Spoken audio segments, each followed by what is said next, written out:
Di bulan suci Ramadan, pahala ataupun amal-amal ibadah yang kita kerjakan di bulan suci Ramadan, pahalanya dilipat gandakan oleh Allah Subhanahu wa taala. Jadi sekecil apapun amal-amal kebajikan yang kita kerjakan di bulan suci Ramadan dihitung oleh Allah sebagai amal ibadah yang berpahala besar. Ya, terutama itu celengan-celengan yang di lari-lari itu jangan seperti di jalan tol. Ya. Ini lancar sekali jalannya. Ini kesempatan. Ya, kesempatan mengisi celengan itu kenapa? Pahalanya luar biasa. Dilipat gandakan oleh Allah Subhanahu wa taala.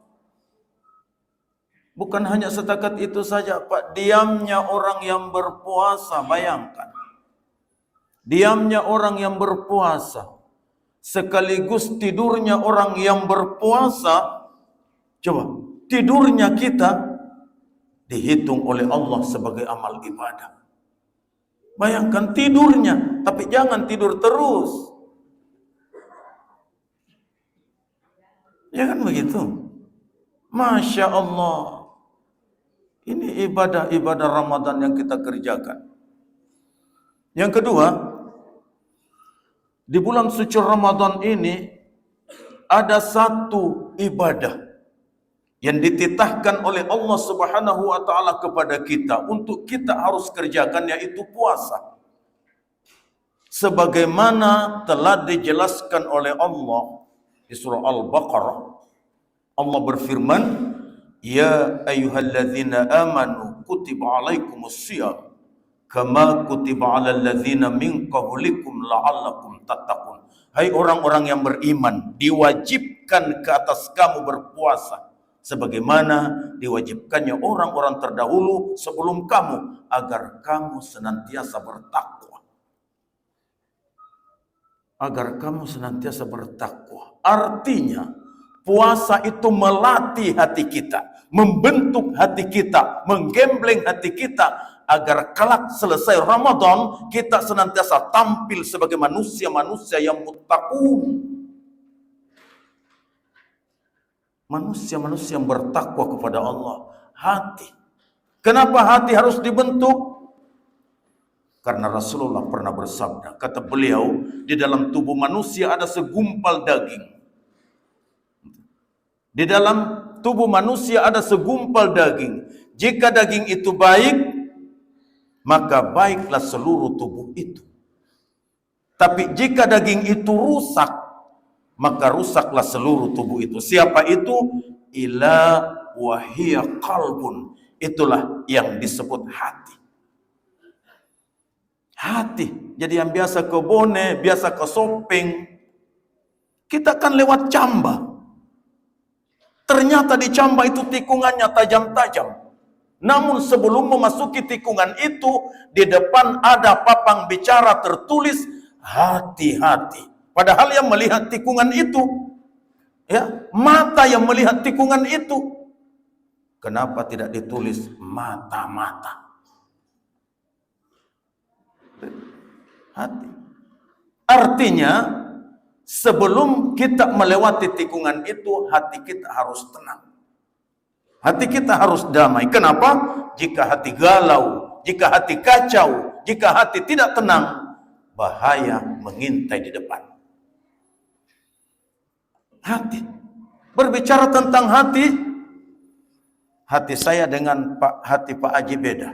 Ada Pak RW, mana Pak RW? Yang mana dua RW?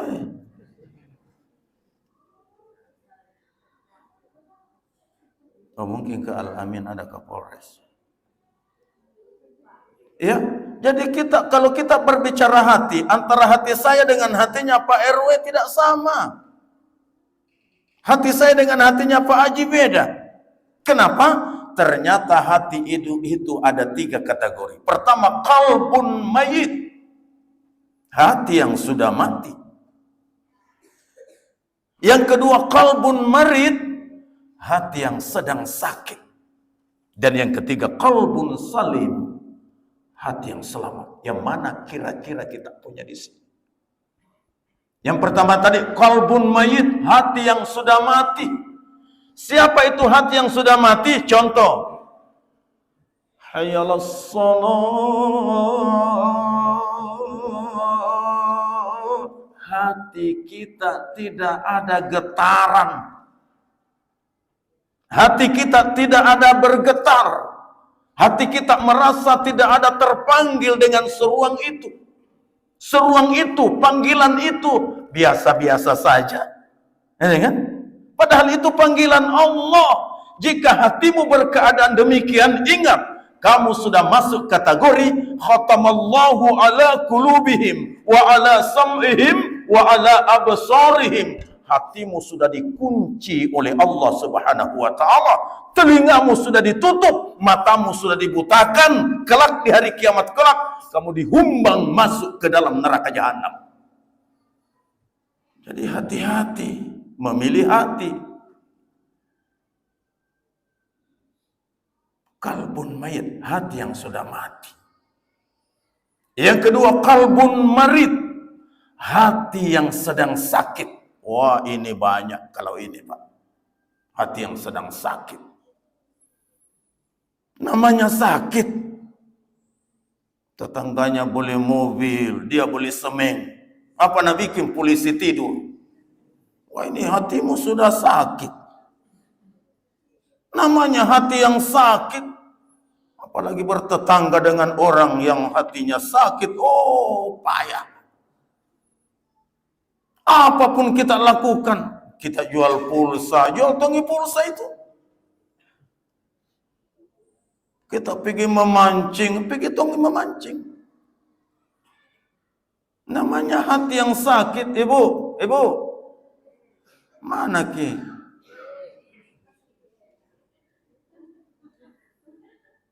Kalau hati tak sakit, contoh, aku kasih contoh, namanya sakit. Suami tak sakit umpamanya, ya. Sakit suami tak, makanan apapun kita tawari kepada suami tak, Pak, ada ayam goreng, ada ayam panggang. Apa dia bilang, oh tidak, saya sakit. Ditawari lagi buah-buahan, Pak, ada durian hotong, ada jambu Bangkok, ada apple Washington, umpamanya. Apa dia bilang, saya sakit? Namanya sakit. Ditawari lagi kue-kue, ada bulu cuke. Ini dari Pinrang ini. Ada apam. Apa dia bilang, tidak, saya sakit. Jadi kau mau apa? Kau mau kawin lagi? Oh, kalau itu saya mau. Oh, ini bapak-bapak kalau bicara kawin ini. Ya. Jadi hati harus digembleng, hati harus dibentuk supaya kita senantiasa tampil sebagai manusia-manusia yang muttaqun, manusia-manusia yang senantiasa bertakwa kepada Allah Subhanahu wa taala. Itu yang pertama. Yang kedua, jika datang bulan suci Ramadan, banyak saudara-saudara kita yang rajin puasa. Ya kan? Rajin puasa, rajin mengeluarkan zakat, tapi terkadang perintah salat, ya salat isya, subuh tidak, subuh salat asar tidak. Ini tidak betul, ya. Jadi diperbaiki salat. Oleh karena itu, salat juga yang bisa membentuk hati kita luar biasa. Perbaiki silaturahmi, itu yang utama. Apalagi di masjid ini, pelihara kekompakan, Pak. Ya, saya sebagai imam kelurahan senantiasa mengimbau, jangan senantiasa ya melahirkan bibit-bibit perpecahan, apalagi di masjid. Jangan datang itu jamaah, apalagi kalau masjid dibangun, oh protesnya banyak, oh ini salah, ini tidak betul, padahal tidak ada sumbangannya. Perbaiki silaturahmi, bangun persaudaraan. Kenapa? Karena yang pertama dibangun oleh Rasulullah ketika beliau hijrah ke Madinah, membangun persaudaraan. Sampai sekarang Pak, belum ada yang bisa menandingi persaudaraan yang dibangun oleh Rasulullah sampai sekarang. Belum ada. Kenapa Ustadz? Ada satu sahabat namanya Abdul Rahman. Tidak ada jadi sini Abdul Rahman. Namanya Abdul Rahman. Abdul Rahman ini Pak orang kaya. Hartanya banyak, rumahnya banyak, ontanya banyak, istrinya juga banyak. Ini Abdul Rahman. Jadi ketika Abdul Rahman hijrah ke Madinah, seluruh hartanya di Mekah ditinggalkan. Namun sesampainya di Madinah, Rasulullah mempersaudarakan Abdul Rahman dengan seorang Ansor namanya Sa'ad. Maka saat inilah yang selalu membantu. Kata Sa'ad, Abdul Rahman, di Mekah memang kamu kaya, hartamu banyak, rumahmu banyak, untamu banyak, istrimu juga banyak. Tapi setelah kamu sampai di Madinah, kamu tidak punya apa-apa sudah. Kebetulan Abdul Rahman, ada beberapa keping uang dirham bersalut emas akan kuberikan kepadamu untuk kau jadikan modal berdagang di Madinah. Ini persaudaraan. Saling bantu-membantu. Abdul Rahman, di Mekah memang kamu punya rumah banyak. Tapi setelah kamu sampai di Madinah, kamu tidak punya rumah sudah. Kebetulan Abdul Rahman, di rumahku ada beberapa kamar yang kosong. Tinggallah di sana. Tidak usah kamu nyewa. Masya Allah. Abdul Rahman, di Mekah memang istrimu banyak. Tapi setelah kamu sampai di Madinah, kamu tidak punya istri sudah. Kebetulan Abdul Rahman, istriku 4. Ambillah 1. Adakah di sini begitu? Tidak ada. Karena saya lagi biasa berkunjung ke rumah teman yang kebetulan istrinya 3. Belum pernah ada yang bilang, Ustaz Jamil ambillah 1. Luar biasa. Ya. Jangan selalu mengedepankan perbedaan. Ya, apalagi di dalam salat, Pak. Kita berbeda. Di dalam salat saja berbeda. Takbir saja berbeda. Allahu Akbar. Ini ada imam, takbirnya posisi tangannya pas di depan, di samping telinganya. Ini Imam Syafi'i. Ada yang takbir fangkibaini di atas dadahnya. Allahu Akbar. Ini Hambali. Jadi di dalam takbir itu 2 aja dalil. 1, 2. Tidak usah macam-macam. Dan takbir itu biasa saja. Biasa-biasa saja. Pakai Hambali, Allahu Akbar, biasa saja. Tapi biasa tuh kuliah ada imam na model kila. Takbir pakai Hambali, Allahu Akbar, nah tarik lagi ke belakang, tidak usah.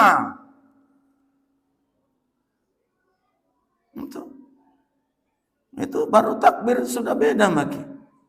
Justru jangan selalu menyalah-nyalahkan orang. Hadirin hadirat yang dimuliakan oleh Allah Subhanahu wa taala. Pak Ibu, kalau saya perhatikan di pagi subuh ini, Masya Allah, wajah-wajah penghuni syurga.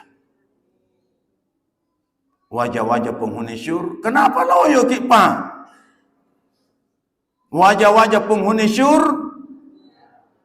Ada mintungi bapak-bapak kan?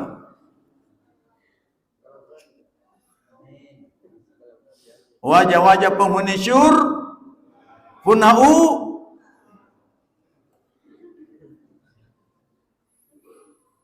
Kenapa Ustaz tahu bahwa saya ini wajah-wajah penghuni syurga? Allah sudah mengumumkan. Apa pengumuman Allah? Walladzina hum ala salawatihim muhafizun. Ulaika humul warithun alladzina yarithunal firdaus hum fiha khalidun.